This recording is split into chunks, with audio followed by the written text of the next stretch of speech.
अऊज़ु बिल्लाहि मिनश शैतानिर रजीम। बिस्मिल्लाहिर रहमानिर रहीम। अस्सलाम वालेकुम माय डियर। हमारी फर्स्ट क्लास मैथमेटिक्स की लेक्चर से जारी थी जिसमें हम लोग चैप्टर नंबर 7 को स्टार्ट किए हुए हैं और इसकी एक्सरसाइज 7.3 तक हम इसको कंप्लीट कर चुके हैं। अब हम चलते हैं एक्सरसाइज 7.4 के आर्टिकल की जानब जो कि कॉम्बिनेशन है। कॉम्बिनेशन क्या है, बेसिक जो difference between permutation and combination वो हम देखेंगे और उसके बाद हम चलेंगे अपने एक्सरसाइज 7.4 पे नेक्स्ट लेक्चर के अंदर। तो चलते हैं परमुटेशन में और कॉम्बिनेशन में बेसिक डिफरेंस क्या है। जो परमुटेशन होता है उसके अंदर हमने किसी भी गिवन डाटा के जो ऑब्जेक्ट्स होते हैं उसमें से पॉसिबल अरेंजमेंट्स बनाना होती हैं जो कि हर एक मुमकिन होती है। उसमें कोई भी चीज़ को हमने नेग्लेक्ट नहीं करना होता, कोई भी छोड़नी नहीं होती। मिसाल के तौर पर हमने बेसिक और स्टार्ट में जो डेफिनेशन मतलब एक एग्जांपल ली थी परमुटेशन के कंसेप्ट के अंदर, जिसका लिंक आपको इसी वीडियो के डिस्क्रिप्शन में मिल जाएगा। अगर आपने वो परमुटेशन का लेक्चर नहीं देखा तो पहले आप उसको देखिए। अब क्या था कि कोई भी ट्रायंगल है तो उसकी पॉसिबल अरेंजमेंट्स कितनी बनाई जा सकती हैं। तो उसमें हमने देखा था ABC, ADC, ACB, BAC, BCA, मतलब डिफरेंट शेप्स थी जो कि हमने बनाई। अब परमुटेशन में तो था कि हम उसकी पॉसिबल अरेंजमेंट्स बनाएं, पॉसिबल उसकी जो डिफरेंट शेप्स बनती हैं, डिफरेंट डिज़ाइंस बनते हैं, हम उनको अरेंज करें, उनको जनरेट करें। अब कॉम्बिनेशन में क्या है, कॉम्बिनेशन में है कि जो उसकी सारी पॉसिबल अरेंजमेंट्स बन रही हैं उनमें से हमने सिलेक्ट करना है अपनी मर्जी से। जो परमुटेशन और कॉम्बिनेशन में बेसिक डिफरेंस है वो सिर्फ यही है कि हम परमुटेशन में बाउंड होते हैं कि हमने इसके यही सारे पॉसिबल जो वेज हैं उसको हमने जनरेट करना है। अब कॉम्बिनेशन में क्या होता है कि हमारी चॉइस होती है, हमारी सिलेक्शन होती है, पर्सनल हमारे उसके अंदर एक ओपिनियन होता है कि हम इसको यूं भी सिलेक्ट कर सकते हैं। ये एक बेसिक इसका और कंसेप्ट है जो कि इसके अंदर यूज़ होता है। बहरहाल आपकी फर्स्ट क्लास तक इसको ज़्यादातर ना तो इसके ज़्यादा क्वेश्चन है, एक ही एक्सरसाइज है और वो भी ज़्यादातर न्यूमेरिकली है, थ्योरी इसमें थोड़ी है। लेकिन बेसिक कंसेप्ट क्या है, बेसिक कंसेप्ट इसका यही है कि कॉम्बिनेशन के अंदर हमने इसको खुद से चॉइस करनी होती है, चूज़ करना होता है कि हम जो गिवन ऑब्जेक्ट्स हैं, जो गिवन डाटा है उसमें से हम अपनी मर्जी से सिलेक्ट करें। फॉर एग्जांपल हमारे पास कोई 15 प्लेयर्स हैं क्रिकेट के। अब उनमें से हमने एक टीम को सिलेक्ट करना है। टीम कितने की होगी, 11 प्लेयर्स की होगी। अब ये हमारी मर्जी है कि हम उसमें से कौन से 11 को सिलेक्ट करेंगे। मतलब एक कोच होता है जो टीम को गिवन मतलब प्लेयर्स में से उसने 11 को सिलेक्ट करके उसने खिलाना होता है, मतलब सिलेक्ट करना होता है क्रिकेट के लिए। अब उनमें से वो 15 में से वो जौन से मर्जी 11 को सिलेक्ट कर ले, उसकी टीम पे कोई एतराज़ नहीं आ सकता कि सारे क्वालिफाइड हैं, सबका मतलब एक्सपीरियंस, सबका जो स्टेमिना है वो एक जैसा है। तब उसकी मर्जी है वो जौन से मर्जी 11 को सिलेक्ट कर ले। पहले कोई और 11 सिलेक्ट कर ले, फिर उनमें से 5 को बिठा दे, कोई और मतलब उन्हीं में से 11 की टीम बना ले, फिर उनमें से कोई 2 निकाल दे, फिर और 2 उसमें डाल ले।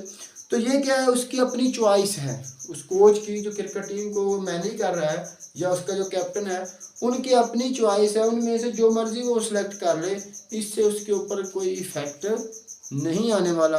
तो ये है बेसिक हमारा कि हम कॉम्बिनेशन में क्या करते हैं। और आपको क्वेश्चन के अंदर भी आइडेंटिफिकेशन मतलब पहचान क्या होगी कि ऐसे क्वेश्चन जिनके अंदर अरेंजमेंट का वर्ड यूज हुआ हो तो वो वाले जो क्वेश्चन हैं वो परमुटेशन से सॉल्व होंगे, और ऐसे क्वेश्चन जिनके अंदर सिलेक्शन या चॉइस का वर्ड यूज हुआ हो वो वाले जो क्वेश्चन हैं वो कॉम्बिनेशन से यूज होंगे। खैर देखते हैं हम लोग जो गिवन डाटा होता है इसके अंदर वो हमारे पास एज एन गिवन ऑब्जेक्ट्स,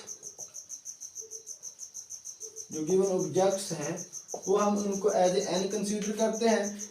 अब गिवन डाटा में से टोटल में से जो हमने सेलेक्ट करने होते हैं वो हम एज ए सेलेक्ट या फिर चूज,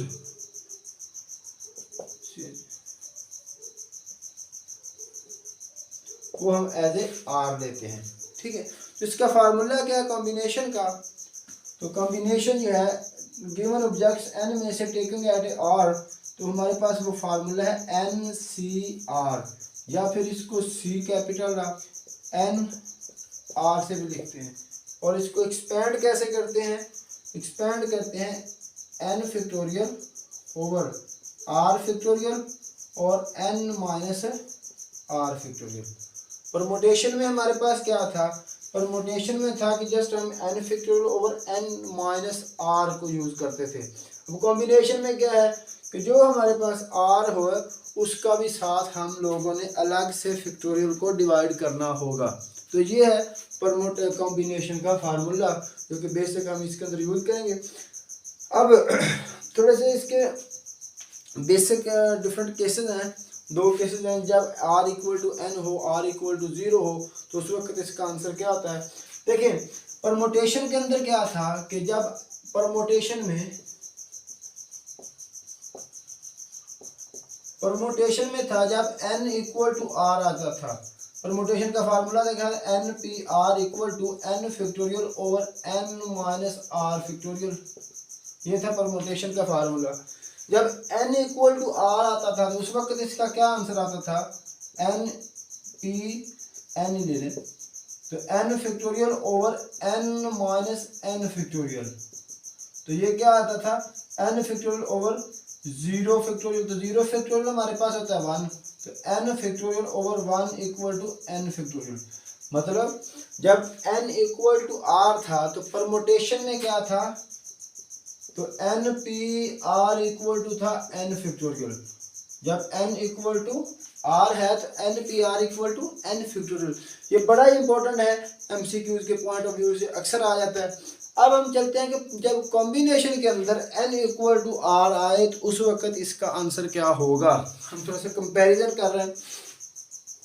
जब कॉम्बिनेशन में N इक्वल टू R आए उस वक्त कॉम्बिनेशन का आंसर क्या होगा। जब N equal to R, so NCR, तो ये हमारे पास क्या होगा।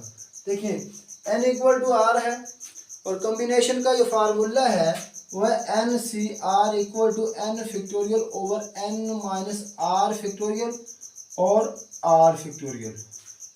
ठीक है, ये है कॉम्बिनेशन का फार्मूला।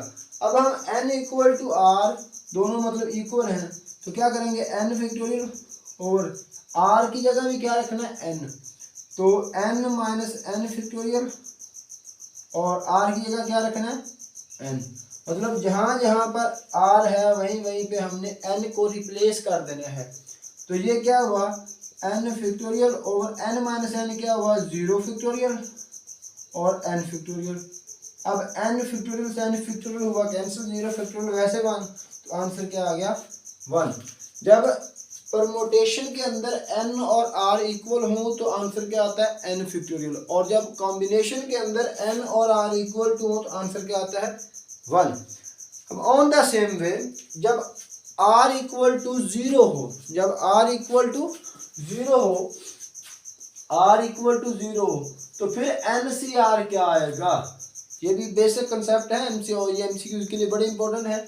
तो फिर हमारे पास NCR क्या आएगा। देखिए NCR इक्वल टू होता है N factorial over N minus R factorial और R फैक्टोरियल। अब R की जगह क्या रख देना है हमने 0, तो देखिए N factorial over N minus 0 factorial और ये फिर R की जगह फिर 0 फैक्टोरियल। तो ये N factorial over N minus 0 तो N ही रहा और 0 फैक्टोरियल, तो ये इससे कैंसिल हो गया 1 और 0 का फैक्टोरियल भी 1 होता है।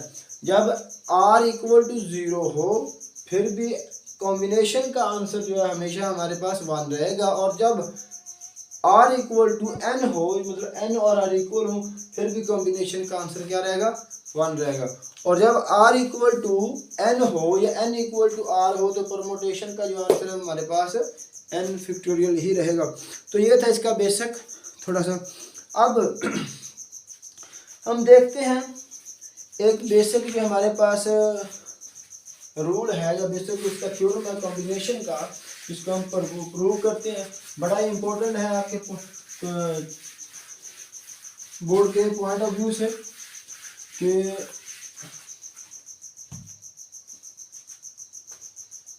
पेज नंबर है 241। Prove that n-1 CR plus n-1 CR-1 equal to NCR। ये बड़ा ही इंपॉर्टेंट है, अक्सर ये पेपर के अंदर आ जाता है लॉन्ग क्वेश्चंस के अंदर। तो चलिए देखते हैं, इसको प्रूव करते हैं। आपने इसकी लेफ्ट हैंड साइड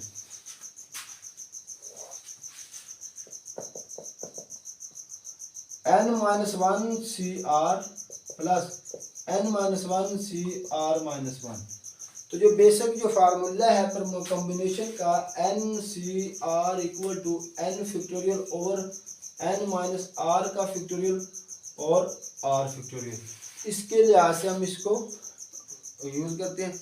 सॉरी, एक थोड़ा सा एक इम्पोर्टेंट फार्मूला और रह गया जो कि आपके MCQ के लिए इम्पोर्टेंट है कि देखिए NCR इक्वल टू होता है n factorial over n-R factorial और R का फैक्टोरियल। अगर मैं इसको R फैक्टोरियल से मल्टीप्लाई करवा दूं दोनों जानब, कोई फर्क तो नहीं पड़ेगा, सेम चीज़ से हमने इसको मल्टीप्लाई करवाया। अब R फैक्टोरियल से R फैक्टोरियल हुआ कैंसिल, तो R factorial multiply NCR equal to n factorial over n-R factorial. तो ये जो है ये क्या है, परमोटेशन का फार्मूला जनरेट हो गया NPR। तो लिहाजा क्या बना कि NCR को मतलब कॉम्बिनेशन को अगर R फैक्टोरियल से मल्टीप्लाई करवाएं तो ये क्या बन जाता है, परमोटेशन। फिर देखिए इसकी हमने लेफ्ट हैंड साइड ली, लेफ्ट हैंड साइड को आप लोग खोल दें, एक्सपेंड कर दें इस फार्मूले के अकॉर्डिंग, तो ये n-1 फैक्टोरियल ओवर, अब n की जगह क्या है, n-1, n की जगह क्या है, n-1, तो n-1 R फैक्टोरियल और ये जो है R फैक्टोरियल आ जाएगा सेम इसी तरह से, plus n-1 factorial over n-1 minus आएगा ये नीचे वाला जो पोर्शन है R-1 और इसका फैक्टोरियल और R-1 का फैक्टोरियल सेम टू सेम। अब देखिए आगे ये n-1 फैक्टोरियल सेम ओवर ये हो जाएगा n-R-1, थोड़ा सा तरतीब के साथ लिख लें, कोई फर्क नहीं पड़ने वाला, और ये n-1 फैक्टोरियल सेम ओवर ये n-1, ये माइनस जब अंदर जाएगी तो ब्रैकेट से अंदर जाएगी तो r को माइनस कर देगी और 1 को प्लस कर देगी फैक्टोरियल और R-1 का फैक्टोरियल। तो ये प्लस का और ये माइनस का जो आपस में कैंसिल हो गया, सॉरी ये प्लस और माइनस का ये आया R, तो ये प्लस और माइनस का 1 आपस में होगा कैंसिल।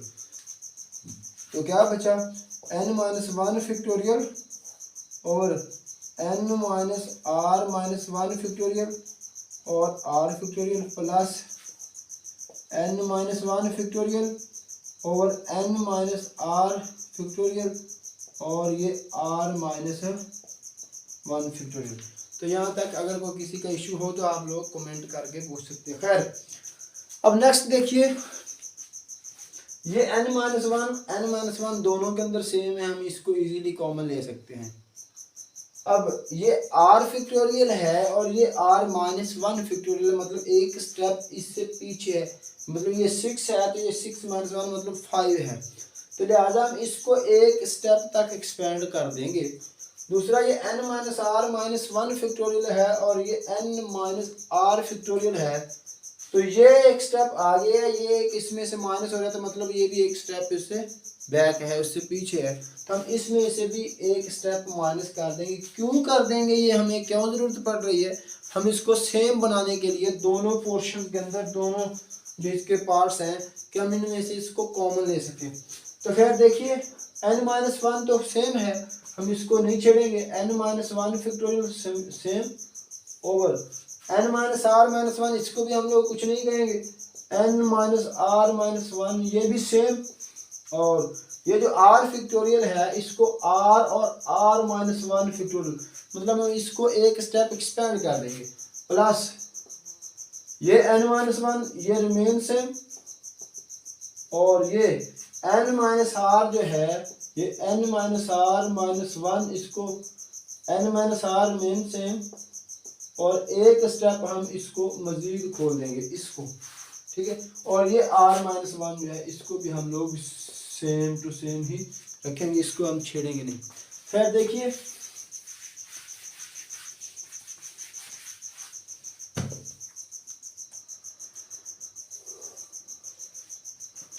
अब इन दोनों के अंदर ये n-1 फैक्टोरियल कॉमन है तो इसको ले लें कॉमन, और ये जो है r-1 और r-1 फैक्टोरियल कॉमन है तो इसको भी हम लोग कॉमन ले लेंगे, और ये n-r-1 और n-r-1 फैक्टोरियल दोनों के अंदर सेम आ चुका है तो हम इसको भी कॉमन ले लेंगे।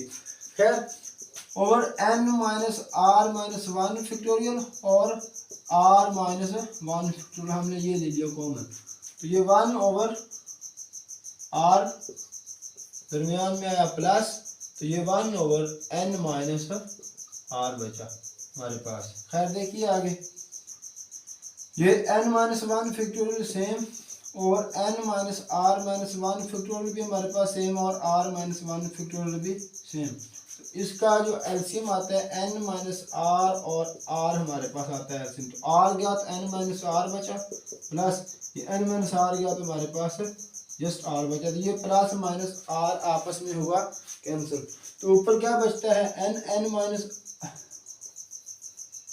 n-1 factorial over n-r-1 factorial और ये r-1 फैक्टोरियल, ऊपर क्या बचा n और नीचे क्या है r इंटू n-r, ठीक है। इसको थोड़ा सा तरतीब के साथ लिखिए, n-1 factorial over r into r-1 factorial लिख लें, और ये n-r और n-r-1 फैक्टोरियल को थोड़ा सा तरतीब से n-r ये वाला और ये n-r-1 फैक्टोरियल इसको तरतीब के साथ, और ये जो r और r-1 factorial r into r-1 factorial लिख लें।